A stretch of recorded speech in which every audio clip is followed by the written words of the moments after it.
میں سب سے پہلے شوکت ترین آپ کو اور آپ کی ٹیم کو مزمل آپ کو بھی سب کو مبارک دیتا ہوں کہ یہ بڑا ٹائملی اور پرٹیننٹ سیمینار آپ نے کیا. اس وقت ساری قوم کو اب ایک خوف آ رہا ہے کہ پاکستان کدھر جا رہا ہے. 7.5 لاکھ پاکستانی اور جن میں ٹاپ پروفیشنلز تھے وہ صرف پچھلے 7 مہینے میں ملک چھوڑ کے چلے گئے. اور مجھے جبل علی سے میسج آئی کہ جو 7 مہینے میں جبل علی میں پاکستانیوں نے انویسٹ کیا ہے انڈسٹریل اسٹیٹ میں، وہ پچھلے 10 سال میں نہیں کیا.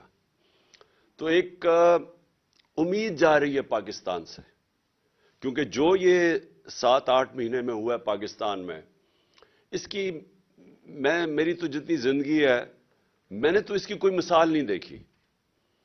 اور وہ کیا ہوا اس ملک میں، کیوں یہ امید چلی گئی کہ ایک 30 سال سے اس ملک کے اوپر 2 خاندانوں کی قبضہ ہوا تھا اور انہوں نے اپنے آپ کو ثابت کیا انٹرنیشنلی بھی اور نیشنلی بھی کہ وہ کتنے کرپٹ ہیں.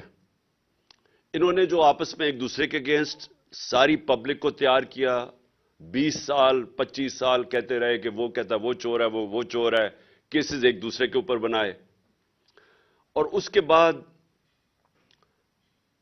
ان کو ریجیکٹ کیا عوام نے. مجھے تو ان کے اگینسٹ ووٹ پڑی، ان دونوں پارٹیز کے اگینسٹ. تو ان کو جب پھر مسلط کیا گیا، میرے خیال میں یہ پاکستان کی سب سے بڑی ٹریجڈی ہے. میری زندگی میں میں نے کبھی اس طرح کا یہ جو آج مایوسی آپ دیکھ رہے ہیں، یہ اس کی وجہ سے ہے. اور یہ کیونکہ اکانومی کا سیمینار ہے، میں پہلے یہ کہنا چاہتا ہوں کہ اکانومی جو ہے وہ پولیٹکس سے کنیکٹڈ ہے. کوئی دنیا کے اندر اکانومی آئسولیشن میں نہیں چلتی. اس کی اگر آپ پورا پیچھے بیک گراؤنڈ نہیں سمجھتے تو آپ یہ نہیں کہہ سکتے کہ آج حالات یہ اکانومی کے کیوں بگڑ گئے، کیونکہ آپ کو سمجھنا پڑے گا کہ کس بیک گراؤنڈ کے اندر یہ سب کچھ ہو رہا ہے. اور اس کا بہت بڑا پھر کہ آگے اگر ہم نے جانا ہے تو اس کے لیے کیا کرنا پڑے گا. جب تک اس کا صحیح انالیسس نہیں ہوتا، آپ اس کا صحیح معنی کے اندر سولوشن نہیں نکال سکتے کہ آگے ملک نے اب اس دلدل میں سے کیسے نکلنا ہے. تو سب سے پہلے تو یہ جو مایوسی آج پاکستان میں، اس مایوسی کی وجہ یہ کہ وہ لوگ جو اپنے آپ کو ڈسکریڈٹ کر بیٹھے تھے، انٹرنیشنلی ان کی کرپشن کے چرچے تھے، ان پارٹیز ایک چیز دنیا ریکگنائز ان کی نہیں کیے. ان کے دور میں ایک چیز ان کی ریکگنائز نہیں ہوئی. ان کے 20-25-30 سالوں میں صرف ایک ہی چیز ہوتی تھی کہ ان کی کرپشن کے باہر اخباروں کے اندر، ان کے میڈیا پہ ڈاکیومنٹریز بنی، princess and the play boy اور پتہ نہیں الفرڈ ٹو پاکستان، وہ جو کرپشن کی ملین حدیبہ پیپر مل کی تھی. یہ سارے کیوں آج اوورسیز پاکستانی سارے ہمارے ساتھ کھڑے ہیں؟ کیونکہ اوورسیز پاکستانیز وہاں باہر بیٹھ کے ان کو ایک بہتر پکچر نظر آ رہی ہے کہ انہوں نے کتنا پاکستان کا نام بدنام کیا باہر. کیوں وہ ان کے اتنے اگینسٹ ہیں؟ کیوں کبھی اتنے ایسے ڈیمونسٹریشنز ہوئے ہی نہیں پاکستان کی تاریخ میں؟ جب ہماری گورنمنٹ گرائی گئی 9 اپریل کو، تو جو باہر پاکستانیوں کا رسپانس تھا یہ انپریسیڈنٹڈ ہے. اندر بھی انپریسیڈنٹڈ تھا، باہر بھی انپریسیڈنٹڈ تھا. کیونکہ لوگوں کے اندر ایک خوف بھی آیا کہ ان کو واپس لے آئے ہیں، اور دوسرا ایک لوگوں نے اپنا بتایا کہ ہم ریجیکٹ کر رہے ہیں ان کو. تو ہماری جو پاپولیرٹی تھی کبھی اس پیک پہ نہیں پہنچی، صرف اس لیے پہنچی کہ جب ان 3 سٹوجز کی شکلیں دیکھی لوگوں نے تو جو ہمارے خلاف بھی تھے وہ ساتھ آ گئے. اور ہماری یہ جو انپریسیڈنٹڈ پاپولیرٹی ہے، جس کی وجہ سے یہ سارے الیکشنز جب نام سنتے ہیں تو کانپیں ٹانگنی شروع ہو جاتی ہیں، کیونکہ یہ خوف زدہ ہیں. ان کو پتہ ہے کہ پبلک کدھر کھڑی ہو گئی ہے. تو سارا جو سٹیٹس کو کا سیٹ اپ ہے وہ سارا مل کے ایک چیز پہ متفق ہے کہ الیکشن نہیں کروانے. اور بدقسمتی سے ان کے الیکشن ہی ایک سولوشن ہے جو اگر ہم نے اس میں سے نکلنا ہے، یعنی اگر پہلا قدم اگر ہم نے اس سے نکلنا ہے، یہ جو کوگ مائر کے اندر جو سارے سپیکرز نے بتایا کہ ہم پھنستے جا رہے ہیں، اور جو آگے دو سیناریوز بتائے کہ یا آئی ایم ایف میں اور اس کے علاوہ تو کوئی چارہ ہی نہیں آئی ایم ایف پہ جانا پڑے گا، تو ان کی کنڈیشنلٹیز، اس سے کیا افیکٹ پڑے گا اس ملک میں غربت میں، اور دوسری چیز کہ اگر نہیں جاتے تو پھر اس سے بھی برا حالات ہیں. تو یہ جو انہوں نے ہمیں یہاں لا کے کھڑا کر دیا ہے، یہ آپ سمجھ جائیں کہ انفارچونیٹلی ان کو یہ جس مرضی طرف سے کان پکڑیں، سلوشن ایک ہی ہے الیکشنز، اور وہ یہ چاہتے نہیں ہے کیونکہ ڈرتے ہیں. تو یہاں پھنسا ہوا ہے کیچ 22 پاکستان کا. تو میں اب بریفلی، تو کیونکہ ساری قوم تو سننا چاہتی ہے کہ آگے کرنا کیا ہے، کون نکالے گا اس میں سے، میں اس کے اوپر آؤں گا. لیکن میں ضرور یہ کہنا چاہتا ہوں، کیونکہ ساری میری قوم کو اس چیز کی سمجھ آنی چاہیے، اور آپ سب جتنے بیٹھے ہوئے ہیں، کہ دیکھیں جو اس ملک سے کیا گیا 9 اپریل کو، اور جس طرح کیا گیا اور جس طرح کی سازش کی گئی، ایک وہ گورنمنٹ جو پہلی دفعہ آئی تھی پاکستان کی تاریخ میں فیڈرل گورنمنٹ میں، وہ گورنمنٹ جب آئی تھی، اور سب کو پتا ہے، آپ نے کیونکہ شوکت ترین آپ سب نے بتا دیا کہ ایک بینکرپٹ گورنمنٹ ملی تھی. پاکستان کی سب سے بڑا مسئلہ ہمارا کیا ہے؟ کرنٹ اکاؤنٹ ڈیفیسٹ، ڈالرز کم ہے. تو وہ تو ایک یعنی اب میں کیا کہوں کہ شارٹ سائٹڈ گورنمنٹس مسلسل آتی گئیں. یہ دو خاندانوں کا کوئی زیادہ لمبا ویژن تھی نہیں. جو پیسے بنانے آتے تھے اور پیسے بچانے آتے تھے، انہوں نے تو کبھی لانگ ٹرم پلاننگ کی نہیں. تو جو ملک اپنی ایکسپورٹس نہیں بڑھائے گا، اپنی ڈالر انکم کو نہیں بڑھائے گا، وہ کیسے کہہ سکتا ہے کہ میں ایشین ٹائیگر بن جاؤں گا؟ میں نے ایسے بھی سلوگن سنے ہیں، لاہور کو پیرس بنا دیں گے. تو سمپل چیز یہ ہے کہ اگر آپ کی آمدنی نہیں بڑھ رہی اور خرچے آپ کے بڑھتے جا رہے ہیں، یعنی امپورٹس بڑھتی جا رہی ہیں، تو آپ کیسے ایک ملک سالونٹ رہے گا؟ ہر شور میں جاتے ہی آئی ایم ایف کے پاس جا رہے ہیں. ہم نے خود ماضی میں شور مچایا آئی ایم ایف کے پاس، کیونکہ ساورنٹی کا ایشو آ جاتا ہے. جب آپ آئی ایم ایف کے پاس جاتے ہیں تو آپ اپنے فیصلے نہیں کر سکتے، اور یہ ایک بڑا ذلت کا سامنا کرنا پڑتا ہے ملک کو کہ آپ فیصلے نہیں کر سکتے. وہ آپ کو حکم دیتے ہیں، وہاں ان کے ریپرزینٹیٹو بیٹھ جاتے ہیں، وہ کہتے ہیں آپ نے یہ کرنا ہے، وہ کرنا ہے، اور وہ آپ ڈرتے ہیں کہ وہ کریں گے تو غربت بڑھے گی. تو وہ جو لاس آف ساورنٹی ہے، صرف اس لیے کہ آپ نے آپ ملک کو مینج نہیں کیا صحیح طرح. اور وہ ابھی ایک حکومت کی نہیں، یہ ایک مسلسل 30-40 سال ہم نے کبھی سوچا ہی نہیں کہ ہم نے اپنی ایکسپورٹس کے اوپر توجہ دینی ہے. اور جب ہماری گورنمنٹ آئی، اور ہم تو پہلی دفعہ آئے تھے، تو میں نے ریئلائز کیا کہ جو ہمارا سارا گورنمنٹ کا سٹرکچر بن چکا ہے، اس کو یہی نہیں سمجھ کہ پاکستان کی پرائرٹیز کیا ہیں. یعنی سارے گورنمنٹ کو تو یہ سمجھنا چاہیے نا کہ جب تک ہماری ایکسپورٹس نہیں بڑھے گی، پاکستان اپنے پیر پہ نہیں کھڑا ہو سکتا. لیکن میں نے ریئلائز کیا کہ جب میں نے ایکسپورٹر سے ملنا شروع کیا، تو وہ ایکسپورٹر سے جب بتانا شروع کیا کیا کیا رکاوٹیں ہیں ان کے راستے میں، تو میں نے شروع میں ریئلائز کیا کہ یہ تو کامن سینس ہے کہ ہمیں ایکسپورٹرز کی تو زندگی آسان کرنی چاہیے، کیونکہ اگر وہ ایکسپورٹ کریں گے تو پیسہ آئے گا، بجائے ایسے معافی کر کے آئی ایم ایف کے پاس پہنچ جائیں. ہم اپنی ایکسپورٹس کو توجہ دیں. اور دوسرا جو ہماری ریسورس ہے اوورسیز پاکستانیز، ان کی جو ریمیٹنسز ہیں ان کو بینکنگ چینلز کے تھرو چینل کریں تاکہ وہ بھی ہمارے پاس ڈالر کی انکم میں اضافہ ہو. تو میں نے دونوں جگہ دیکھا، ان کے لیے بھی آسانیاں نہیں کوئی پیدا کرنے کے لیے تیار تھا جو ریمیٹنسز تھی، نہ ہی ہم اپنے ایکسپورٹرز کے لیے کوئی مدد کر رہے تھے. اور پھر جو فیوچر ہے ٹیکنالوجی کا، میں نے جب آئی ٹی سیکٹر کو دیکھا تو وہاں بھی وہ سارا آئی ٹی سیکٹر سے جب بات کی، ہر جگہ رکاوٹیں تھیں ان کے راستے میں. یعنی ان کو ہم انکریج کر رہے تھے، جو آئی ٹی کی فرمز تھی، کہ اپنا پیسہ باہر رکھیں ملک سے، اپنے ڈالرز باہر رکھیں. حالانکہ بڑا آسان تھا ان کے لیے انسینٹیوائز کرنا کہ وہ اپنا ڈالر پاکستان میں لے کے آئیں.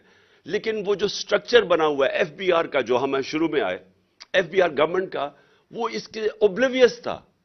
اس کو سمجھ ہی نہیں تھی کہ کیوں، یعنی ایک ملک بینکرپٹ ہے، ہمارے پاس ڈالرز نہیں ہے، لیکن جو ڈالر جنہوں نے انکم پروڈیوس کرنی ہے ان کے لیے کوئی انسینٹیوز ہی نہیں تھے، اور بلکہ رکاوٹیں تھیں. اور پھر ہر جگہ پہ جا کے ریڈ ٹیپ تھی، ہر جگہ جا کے وہ پھنس جاتے تھے. تو سب سے بڑی بات یہ کہ اس سے کبھی کسی نے پرائرٹائز کیا ہی نہیں.